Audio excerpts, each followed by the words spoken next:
Sujet du jour, comment se faire des amis et être apprécié en tant que personne.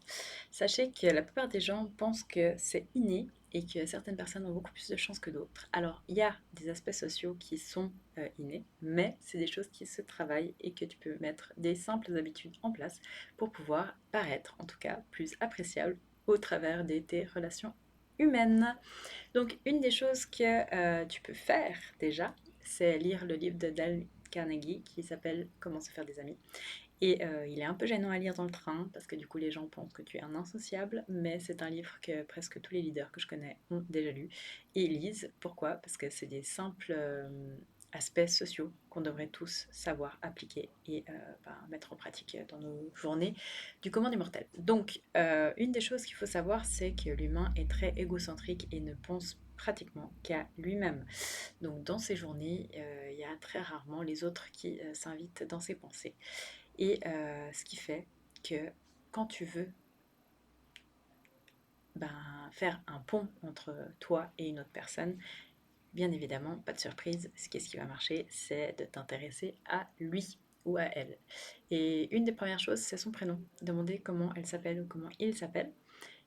Mais si c'est trop awkward au tout début, c'est déjà de trouver des choses que toi tu apprécies envers cette personne. Ça peut être par exemple sa coupe de cheveux, ça peut être la manière qu'elle est habillée, ça peut être je sais pas moi, si d'un coup elle écoute un certain type de musique, et en fait t'intéresser à la personne qui est en face de toi et créer ce petit bridge. Et en fait, la plupart des gens vont être réceptifs. Il y a certaines personnes qui ne le sont pas du tout, et ça c'est ok, et du coup il ne faut pas aller plus loin. Mais la plupart des gens sont en quête, surtout aujourd'hui où on vit que sur les réseaux sociaux et on a une abondance de relations, de follow, etc. sur Internet, mais dans la vraie vie, de moins en moins on se dit bonjour, de moins en moins on peut communiquer correctement avec les autres, qui on va chercher en fait de l'interaction, et de plus en plus c'est une valeur qui est recherchée. Donc n'hésitez pas en fait à faire part des choses que justement vous likez chez les gens et commencer à mettre des pouces entre guillemets dans votre vie de tous les jours et trouver des choses que vous appréciez chez les autres, même des personnes, des inconnus, et le revendiquer et du coup en parler. Ah madame, votre chapeau il est magnifique, d'où est-ce qu'il vient? Et du coup la personne elle va t'en parler, elle va dire ah mais c'est un créateur que j'ai rencontré à Paris, ils ont une petite boutique, c'est incroyable, etc. Et revendiquer comme ça de back and forth et en fait commencer à comprendre que l'humain a une envie de parler de lui. Et ça veut pas dire qu'il y aura un monologue de l'autre côté, c'est tout. Mais c'est apprendre à rebondir sur les questions et à ajouter des aspects personnels de ta vie si tu veux, mais en rapport avec le sujet. Ça veut dire ne pas centraliser toute la conversation sur toi. Et c'est comme ça que tu vas créer un lien qui, pour la suite, en fait, va laisser une bonne impression de l'autre côté. C'est pas obligé d'être des gens que tu vas forcément revoir, mais dès que tu commences à t'ouvrir un peu au monde et comprendre que l'autre n'attend qu'une chose, c'est que tu lui tendes souvent la perche pour pouvoir s'ouvrir, pour pouvoir parler et discuter. Et oubliez pas, il y a énormément de gens qui ne discutent pas de toute leur journée en fait. Ou alors qui discutent mais que de trucs du boulot et du coup ils portent des masques et du coup en fait ils sont vite restreints. Et en fait la connexion humaine c'est quelque chose tellement important pour ta santé mentale, tellement important pour ton équilibre que tu devrais pouvoir faire ce pas-là. Je suis quelqu'un de très introverti de base qui a dû apprendre à justement m'ouvrir aux autres. Moi j'étais clairement la tendance à partir à l'autre bout du monde et ne pas me faire d'amis. Je ne parlais pas, j'allais juste faire mon sport, je rentrais, au revoir, bonne journée, qu'on me laisse tranquille. Et un jour, en fait, j'ai commencé à réaliser, ok, Sarah, est-ce que vraiment t'es heureuse comme ça? Et là, j'ai dit, non. J'aimerais rencontrer justement des personnes avec qui je me sens alignée, avec qui j'ai envie en fait de partager des choses et que ce soit plus naturel. Et du coup, j'ai commencé à reach out. Ça veut dire j'ai commencé à écrire des messages au lieu d'attendre que les invitations tombent du ciel. J'ai commencé à proposer d'aller boire des cafés. J'ai commencé à aller m'asseoir à côté d'autres personnes quand j'allais faire du sport, à leur demander hey, comment tu t'appelles, ça fait combien de temps que tu es là, qu'est-ce que c'est tes objectifs, etc., etc. Et m'intéresser aux autres. Donc, ce que je vous dis, ça fonctionne. Et c'est quelque chose qui, peut-être pas avec tout le monde, tu auras des grosses connexions, etc. Mais en fait, si tu ne le fais pas, tu risques de louper ces connexions que tu pourrais avoir parce que vous êtes deux introvertis, par exemple.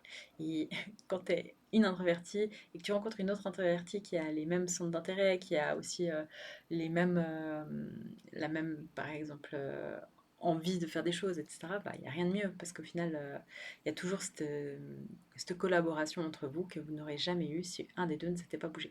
Donc, pars du principe que c'est à toi de faire le bridge, c'est à toi de faire le pont et de créer cette connexion, peu importe si ces connexions vont rester ou non. Ça veut dire que tu auras toujours en fait ce truc au fond de toi où tu dis ah cool, je l'ai fait, du coup tu es fier de toi quand même d'avoir fait un effort.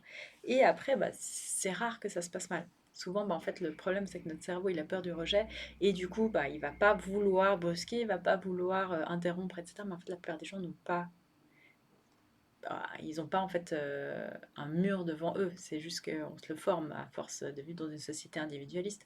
Mais une majorité des gens, la seule chose qu'ils veulent, c'est justement rencontrer des gens sympas, des gens qui sortent de la norme, des gens qui ont des choses intéressantes à discuter, des gens qui s'intéressent à eux. Je pense que vous réalisez même pas à quel point peu de personnes écoutent vraiment les gens autour d'eux. La plupart des gens n'écoutent même pas. Dans leur tête, ils sont absents. Ils sont en train de réfléchir à leurs courses, ils sont en train de réfléchir au fait qu'ils ont peut-être oublié de donner à manger au chat, ils sont en train de réfléchir à leur ex, qu'est-ce qu'il est en train de faire sur les Maldives, est-ce qu'il est heureux là-bas, quoi. Bref, ils sont pas là. La plupart des gens ne sont pas dans le moment présent. Ils sont pas là. Et ça, bah, en fait, quand vous commencez à être présent et que vous commencez à vous intéresser aux autres et que vous êtes là vraiment à écouter activement, bah, vous allez créer des connexions beaucoup plus rapidement et beaucoup plus facilement. Parce qu'on n'a plus l'habitude. On n'a plus l'habitude d'avoir des gens qui sont vraiment là. C'est dommage. En fait. Et toi, si tu es sur cette chaîne Be the Change, ce n'est pas pour rien, c'est pour être le changement. Et il ne faut pas abandonner, il faut pas, bah, justement, il faut se bouger, il faut aller chercher des informations, il faut aller bah, chercher à sortir de notre zone de confort. C'est des petites choses, hein. Mais essaye de trouver trois choses que tu aimes aujourd'hui autour de toi, chez des personnes que tu connaisses ou que tu ne connaisses pas. Et ensuite, la deuxième étape, c'est commence à le verbaliser. Dis-le. N'aie pas peur de le dire. Et madame, incroyable comme vous êtes habillée aujourd'hui. C'est tout. Merci, au revoir, bonne journée. Et bah, ça te fait ta bonne action. Et après, bah, s'il y a d'autres contacts et tout, c'est super. Et en fait, c'est comme ça que tu vas commencer à te faire des amis. C'est comme ça que tu vas commencer à avoir un entourage beaucoup plus sain autour de toi. Et c'est comme ça, en fait, que tu vas pouvoir découvrir encore plein de choses autour de toi. En fait, notre cerveau évolue d'après notre environnement, mais il évolue de manière constante grâce aux interactions avec les humains. Ça veut dire que si tu restes que avec les mêmes pensées, types de personnes, etc., tu vas pas pouvoir évoluer, tu vas pas pouvoir créer de nouveaux connexions neurologiques. Et en fait, des nouvelles connexions neurologiques. Et une fois que tu arrives à créer de plus en plus de connexions, tu vas pas perdre les autres, tu vas garder que les importantes. Qu'est-ce qui est vraiment important pour toi? Et même dans les débats, dans les choses, essaye pas de toujours avoir que le même avis, d'avoir que la même manière de penser. Si à ça, si tu penses déjà tout savoir, et si tu fais que de rabibocher la même chose à ton cerveau, il va se dire bah, c'est bon, c'est tout. Bah, en fait, tu vas arrêter d'évoluer et tu vas arrêter d'avoir de plus en plus de connexion avec les autres parce que tu vas être braqué. Et en fait, quand tu es braqué, quand tu penses avoir la clé, quand tu penses tout savoir, c'est là où tu sais plus rien. Parce qu'au final, tu arrêtes d'évoluer. Et ça, c'est ce que je te souhaite absolument pas. Je te souhaite de toujours en fait nourrir les relations qui sont autour de toi, de nourrir en fait bah, ton cercle d'humains. La différence, peu importe ta mission de vie, c'est les humains qui sont autour de toi. Il y a encore énormément de gens que tu vas rencontrer. Il y a encore énormément de gens qui vont mettre un impact énorme dans ta vie parce qu'ils vont peut-être te donner une astuce, ils vont peut-être te donner une manière de faire ou une manière de penser ou un investissement ou une idée ou une manière d'être que tu vas voir et tu vas te dire wow. Et là, en fait, ton cerveau va faire pshhh. Et d'un coup, tu vas te dire waouh, en fait, j'avais jamais réalisé que c'était possible. Ah, mais j'avais jamais réalisé que, ben, justement, peut-être en étant gentil avec les bonnes personnes, bah, au bout d'un moment, vous faites du ping-pong. C'est pas. Souvent, on se dit, il faut pas être trop. En fait, tu as le droit d'être entièrement toi, tu as le droit d'être entièrement trop, si tu es trop, mais il faut juste que tu arrives à cerner les bons types de personnes. Parce qu'il y a toujours trois types de personnes. Il y a ceux à qui tu donnes et qui vont se sentir redevables, donc un jour ou l'autre, ils vont te redonner en retour, mais parce qu'ils se sentent redevables, c'est une majorité des gens. Il y a ceux à qui tu donnes et qui ne donnent rien en retour. Souvent, c'est des gens assez égoïstes et très centrés sur eux, et c'est pas les plus heureux.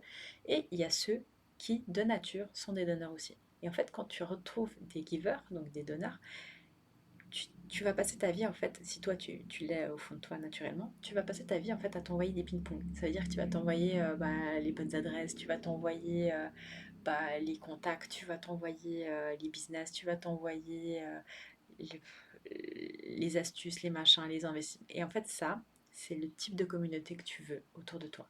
Parce que plus tu as des gens qui n'ont pas peur de donner, qui n'ont pas peur d'être, qui n'ont pas peur de briller, qui n'ont pas peur de justement créer ces ponts avec les autres, plus ta vie elle sera riche. Parce que la vraie richesse, c'est quoi? La vraie richesse, c'est pas un chiffre sur ton compte, c'est pas ton statut, c'est pas ton emploi, c'est rien à voir avec ça. La vraie richesse est intérieure. Et une vraie richesse se cultive avec les gens qui sont autour de toi. Sinon, tu seras vide. À quoi bon en fait avoir autant de dons et de talents si tu peux pas le mettre au profit des autres? À quoi bon en fait avoir autant de dons et de talents et de ne pas pouvoir le partager? Pareil pour ta richesse, pareil pour ton temps, pareil.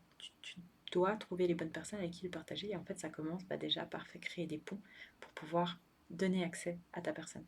N'aie pas peur d'être toi. N'aie pas peur d'être pleinement ouvert aussi. Te renferme pas. Et fais pas les choses. Alors, quand tu es renfermé, t'as pas tout de suite envie peut-être de t'éclore, mais fais les choses petit à petit. Commence par trois choses. Trois petits likes que tu trouves dans ta journée. Trois, même ça peut être une personne à qui tu dis un truc sympa. C'est tout. Commence par ça. C'est déjà bien assez. Je te souhaite en tout cas une excellente journée et j'espère que ça te sert. N'hésite pas à t'abonner, à partager à quelqu'un que tu sais qui doit un petit peu sortir les doigts pour pouvoir rencontrer des nouvelles personnes. Et aussi, bah, je te souhaite tout de bon pour ta vie. Et si tu as des questions, si tu ressens qu'il y a des blocages émotionnels au fond de toi et que tu as envie d'être aligné et enfin avancer sereinement sans t'auto-saboter, c'est mon métier. J'accompagne les entrepreneurs, les entrepreneuses, les athlètes de haut niveau et les dirigeants à être alignés et atteindre sereinement en fait leur objectif, car on peut atteindre des objectifs de manière un peu ardue, c'est souvent ce qu'on nous apprend, mais c'est peut-être pas le plus efficace, surtout si au fond de toi tu sais que tu es désaligné et que tu n'es pas en paix avec toi-même. Donc ça, c'est des choses souvent intergénérationnelles qui sont liées à beaucoup plus loin. Et ça, c'est ce qu'on fait durant les accompagnements que je fais. Donc on part sur le passé, on discute justement de tout ce qui est intergénérationnel, de tout ce qui est ton passé, ta perception de ton enfance, tes traumatismes. Et ça permet en fait de mettre la pommade et de bien soigner ta plaie avant de pouvoir construire sur le futur. Et savoir vraiment ce qui est aligné avec ta vision à toi et ce qui est dans ton cœur. Parce que ce qui est dans ton cœur, c'est que pour toi, c'est pas pour les autres. Donc voilà, et avoir de plus en plus confiance et mettre en place les bonnes habitudes pour y arriver. Voilà, voilà. Donc c'est une thérapie deep healing, c'est comme ça que j'appelle. C'est en gros de la thérapie et du coaching et du mentoring qui permet d'avancer sereinement et de comprendre pourquoi tu es là sur cette terre et utiliser tes dons et tes talents justement pour les autres. Donc j'espère que ça t'a plu et je te dis à tout bientôt.